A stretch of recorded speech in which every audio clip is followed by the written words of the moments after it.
Deuxième édition Micro-Projet Challenge avec pour cagnotte 100 000 francs CFA. Du 15, 22, 29 décembre 2021 et le 5 janvier 2022. Nous allons très vite passer à la présentation des candidats, mais je vais tout d'abord repréciser à vos chers candidats que vous allez passer tout à l'heure au pupitre. Vous aurez 5 minutes pour exposer votre projet. Ensuite, en 20 minutes, vous allez répondre aux questions des jurés. Vous allez répondre également aux questions des internautes. Il y aura des questions en ligne que moi, je me ferai le devoir de vous répéter. Vous allez y répondre. Puis ensuite, les votes du jury. Et à la fin, vous saurez si votre projet il est retenu ou non. C'est bon, on peut y aller ? D'accord. Alors, sans plus tarder, on va tout de suite partir avec le premier candidat du jour. Je rappelle que nous en avons 5. Le premier candidat du jour, c'est Monsieur Marcos Agouleye. J'espère que je n'ai pas écorché votre nom. Monsieur Marcos Agouleye, au pupitre pour présenter son projet.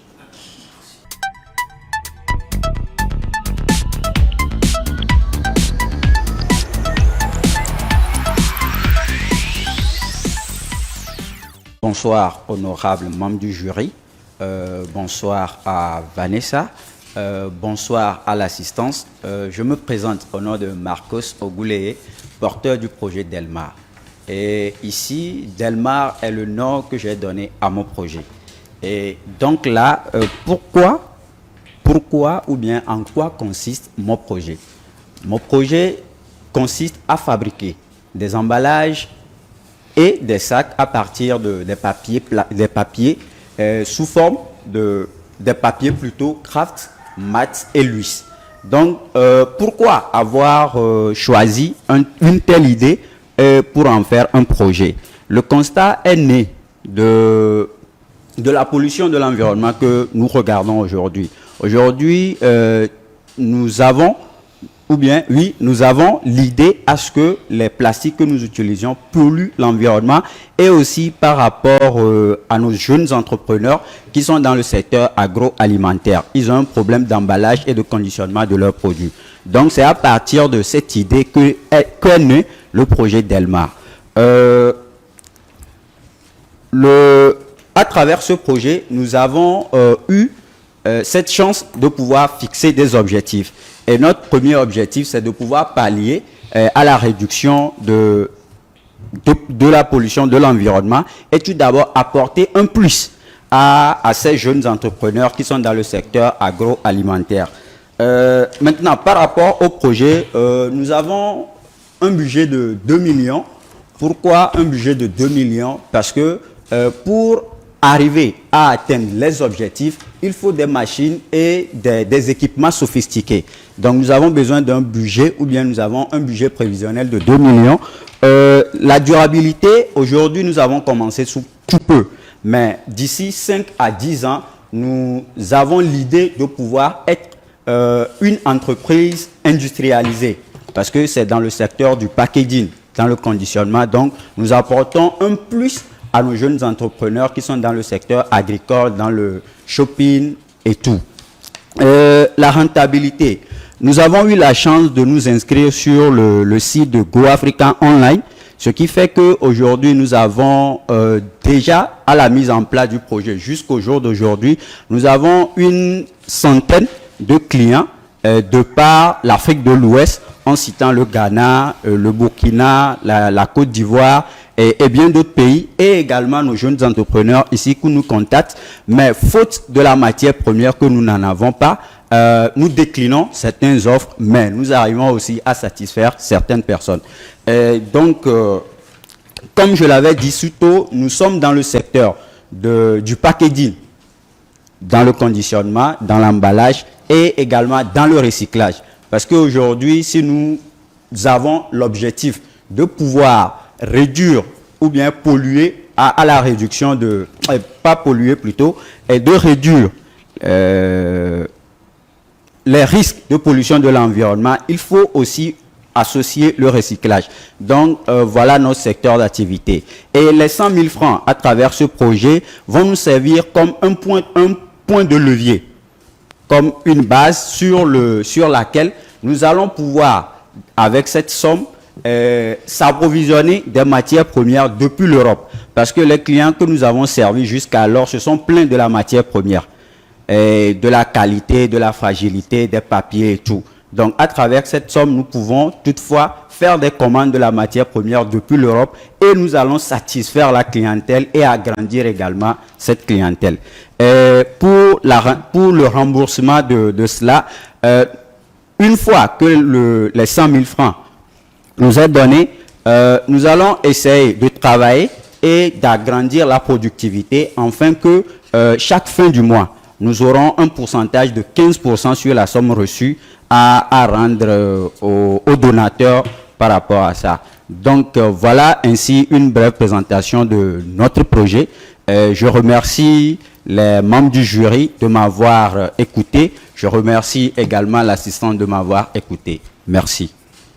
Merci à vous, Monsieur Marcos. Cher juré, je crois que vous avez bien suivi sa présentation et je vais vous demander tout à l'heure de poser vos questions et de faire vos observations. Je commence avec vous.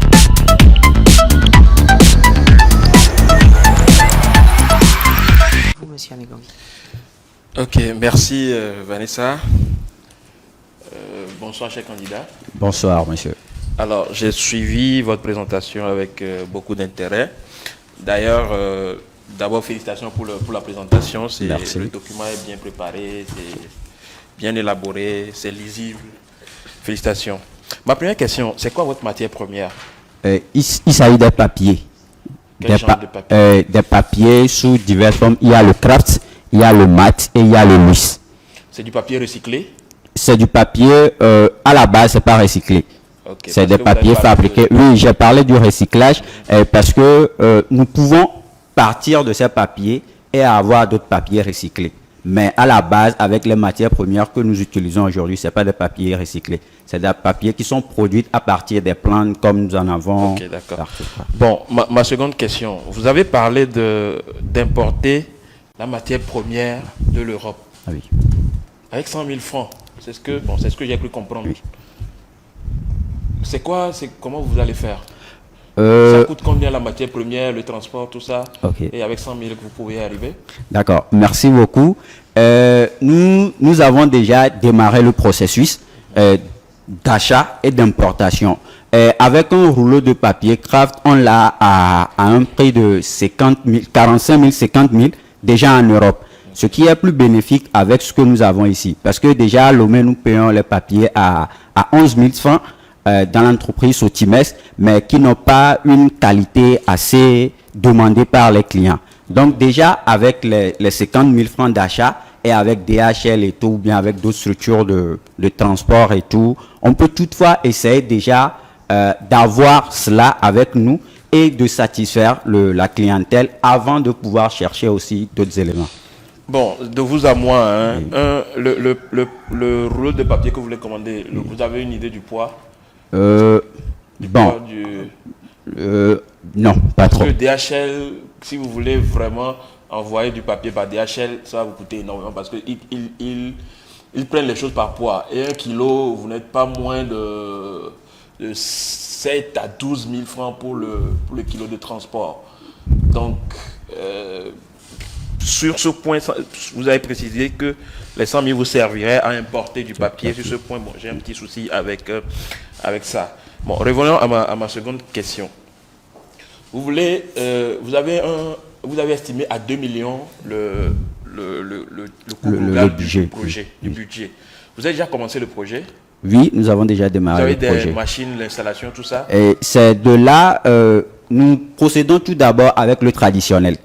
Okay. Je suis le responsable du service développement et des papiers, de la fabrication plutôt. Okay. Donc déjà, nous passons du traditionnel pour aller à l'industrialisation. C'est quoi le traditionnel? Le traditionnel, c'est la fabrication à la main. Okay. C'est-à-dire les emballages, les sacs sont fabriqués à la main avec des modèles différents. Okay. Donc c'est pour essayer d'avoir plus de clientèle et satisfaire, parce qu'il y a des clients, c'est de l'emballage, ils viennent avec des commandes de 2000, 3000 et tout, mais la production ne peut pas être faite avec tous les 2000 commandes, ne peuvent pas être faites à la main. Il faut une machine.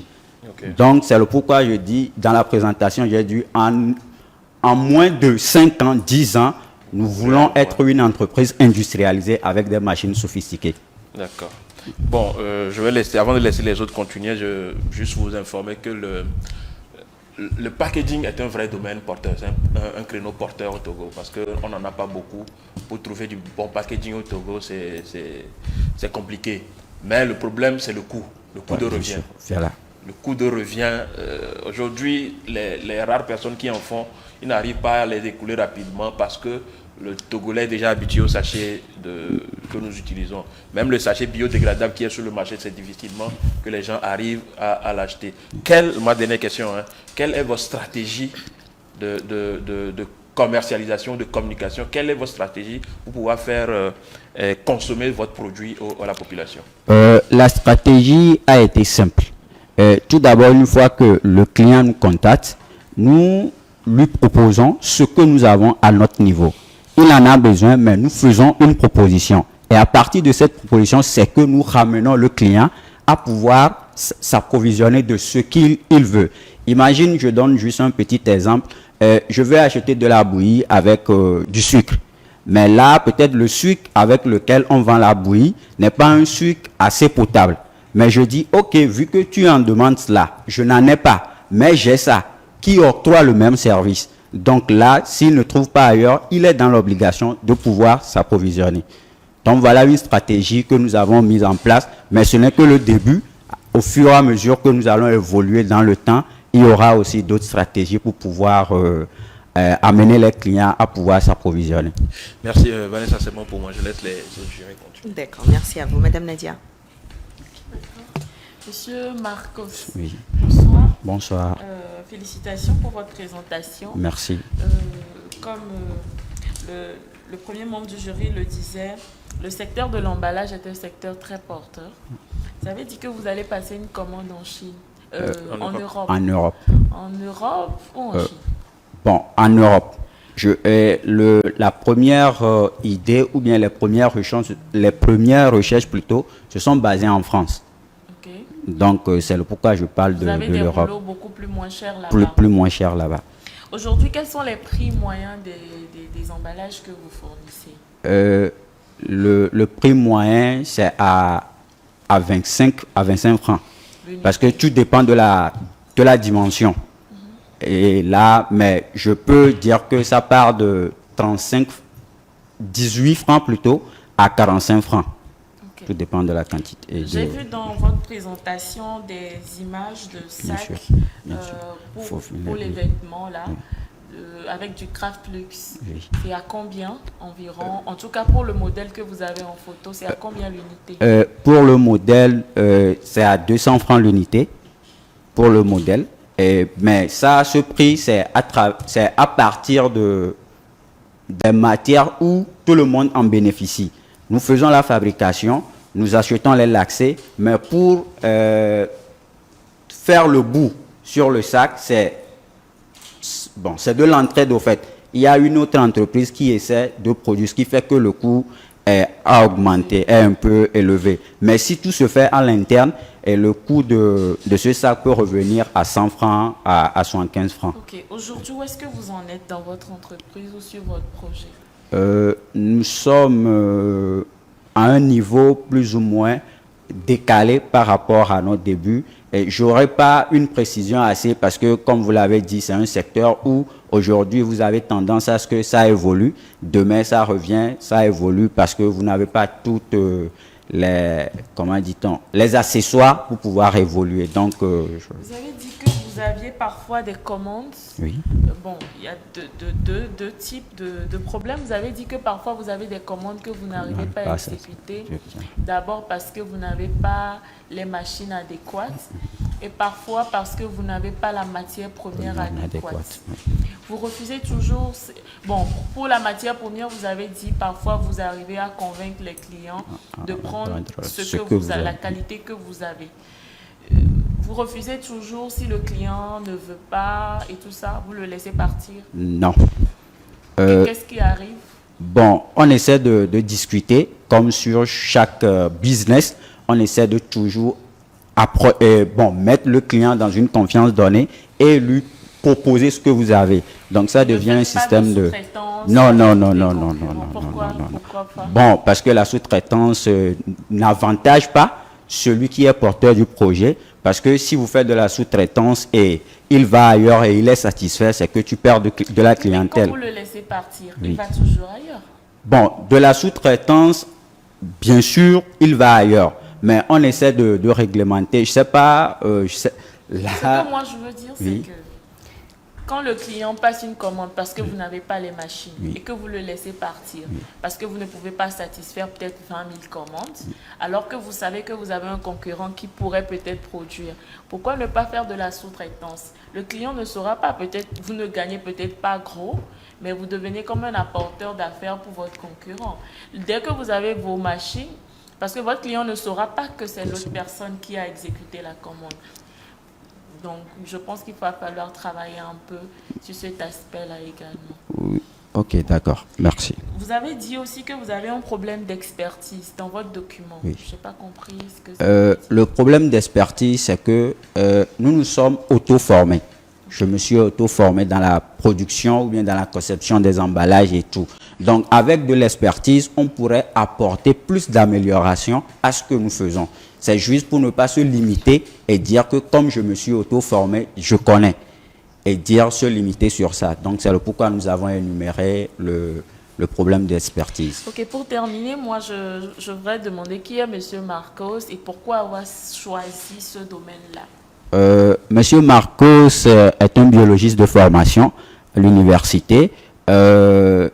Également, bon, avec plusieurs activités, à la cinéaste de formation également, enseignant également. Donc, je suis... Vous enseignez quoi? La matière scientifique, plus précisément la SVT, comme j'ai été formé en biologie, au collège et au lycée. Okay.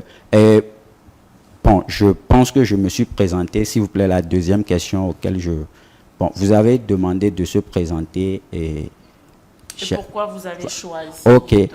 J'ai choisi ce domaine-là pour pouvoir rattacher la formation déjà reçue à l'université. Parce que quand aujourd'hui on parle de la biologie, c'est un domaine assez vaste. Et là, j'ai choisi ça pour pouvoir aussi ramener la population africaine à une idéologie de réduction des risques de pollution de l'environnement. Okay. Merci beaucoup, ce sera tout. Ah, merci. Merci à vous, Madame Nadia. Honorable. Je dois dire que quand on parle de micro-projet challenge de 100 000 et qu'on a un budget de 2 millions, nous-mêmes, on commence à se gratter. Comme l'a dit mes prédécesseurs, la question du packaging est un vrai sujet. Comme vous le savez, par exemple, actuellement, nous sommes dans les locaux de la Maison des Paysans, qui fait de la production, de la transformation des produits. Et souvent, le gros problème qui se pose, c'est le packaging.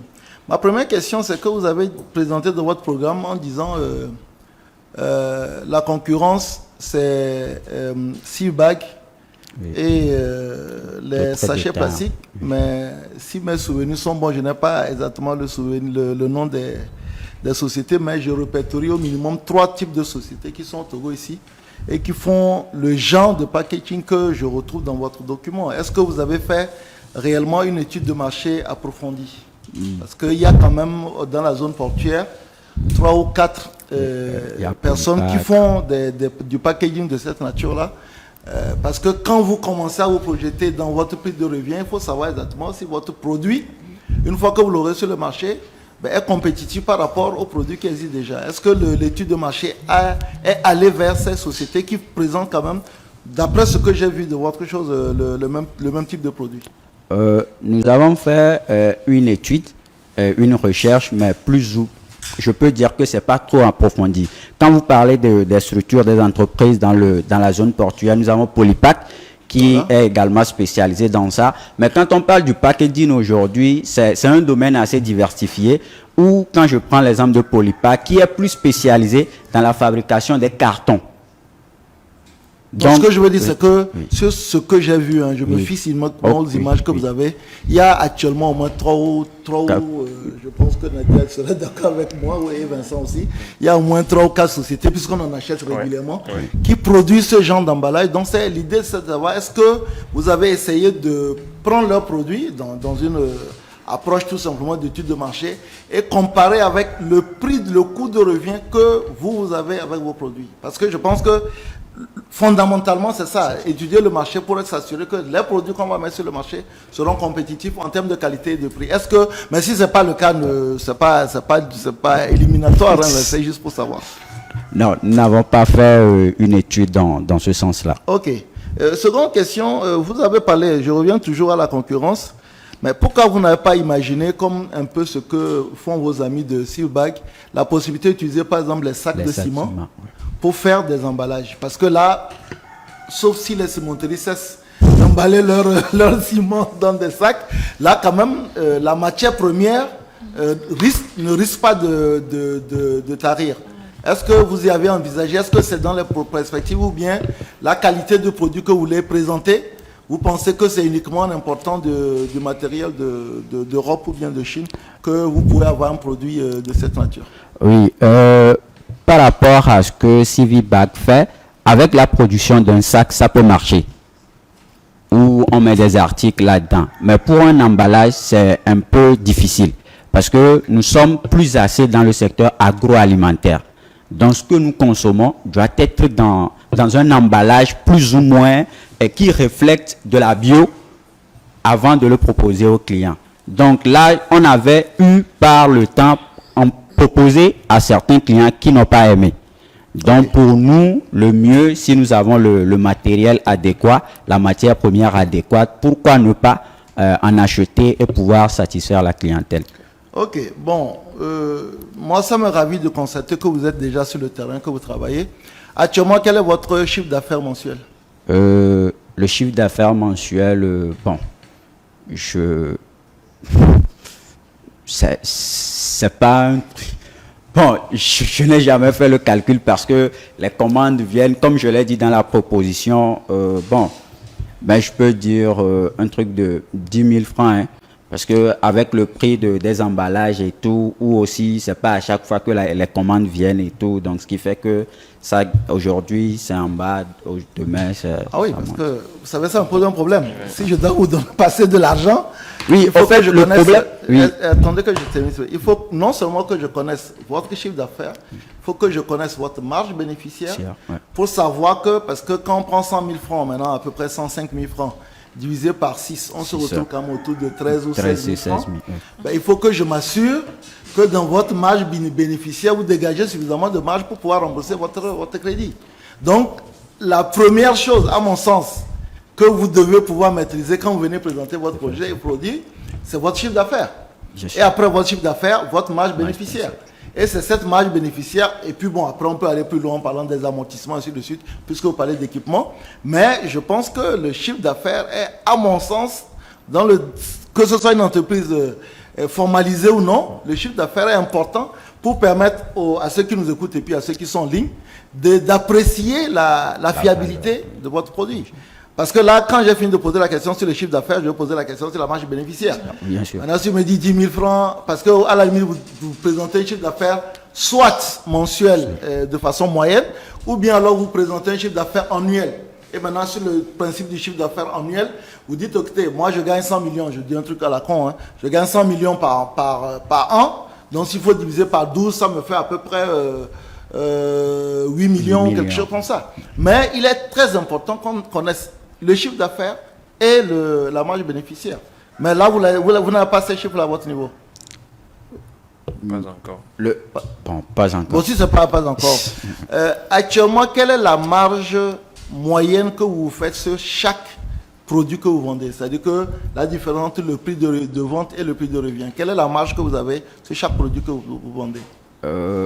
En termes de pourcentage, je peux dire 30 à 41.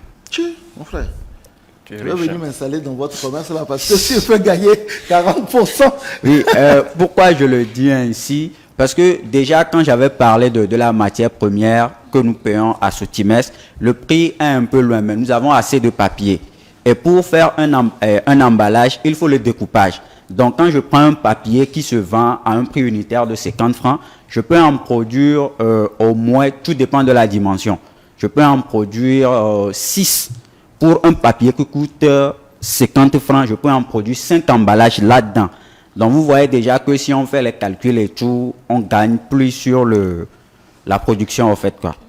Ok, bon, comme on est en train de passer allègrement le temps, je pense que quand vous venez pour des présentations de cette nature, venez avec vos produits.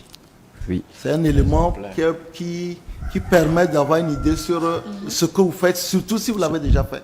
Donc venez avec vos produits. C'est vrai que vous en avez présenté dans votre catalogue, mais chacun peut prendre une image quelconque quelque part pour mettre dans le catalogue. Venez avec vos produits. Et puis, je ne peux plus demander combien de produits vous vendez par mois, puisque vous n'avez pas une idée de votre chiffre d'affaires. Je pense que c'est des éléments qui sont très importants. Quand on présente un projet, il faut avoir une idée, même si vous le présentez de façon brute, il faut avoir une idée du chiffre d'affaires, du nombre de produits qu'on vend, de la marge bénéficiaire, parce que c'est ce qui permet aux financiers de savoir si vous êtes solvable ou pas. Donc voilà, je n'ai pas autre chose à dire. Je pense que je ramène la parole à Vanessa. D'accord, merci honorable. Je vais continuer en même temps avec vous en demandant si vous votez oui ou non pour le projet de M. Marcos.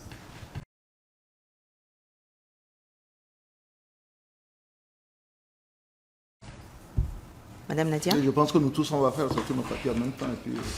Madame Nadia? Ce sera un oui d'encouragement. D'accord. Un oui pour M. Amegovi, un oui pour Mme Nadia et un non. Et un non pour l'honorable. Donc, ça vous fait 2 oui, ce qui fait que vous ne partirez pas à la fin de ce live quand même avec le financement, mais vous avez la possibilité donc d'aller retravailler votre projet et de revenir le présenter. D'accord. Demander à chaque membre de jury d'expliquer son... D'accord. Et quand ils sont en train de... Quel est l'intérêt de partir, quoi? D'accord. Vous pouvez retourner à votre place pendant d'accord. que chaque juré explique quand même le pourquoi de son vote. Ok.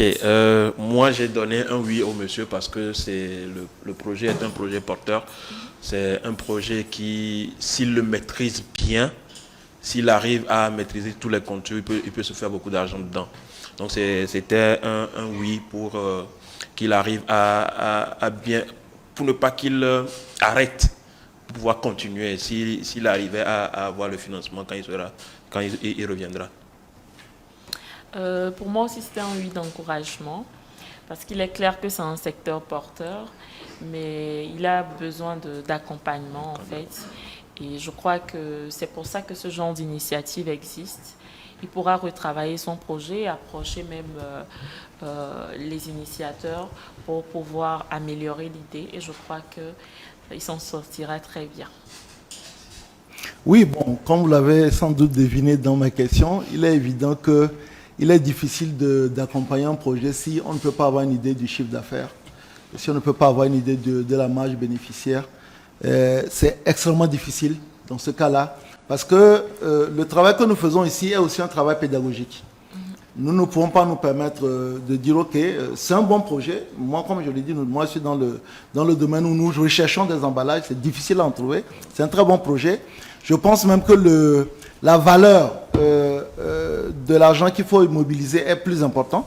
Et que donc, comme Nadia l'a dit, je pense que nous allons, avec beaucoup de plaisir, retrouver le porteur du projet pour voir exactement comment non seulement l'accompagner, mais essayer de trouver de meilleurs financiers. Actuellement, il y a beaucoup de personnes qui nous suivent, de meilleurs financiers pour lui permettre de mieux porter ce projet, au lieu de prendre 100 000 francs et après se retrouver dans une situation où même le remboursement va être un peu plus compliqué.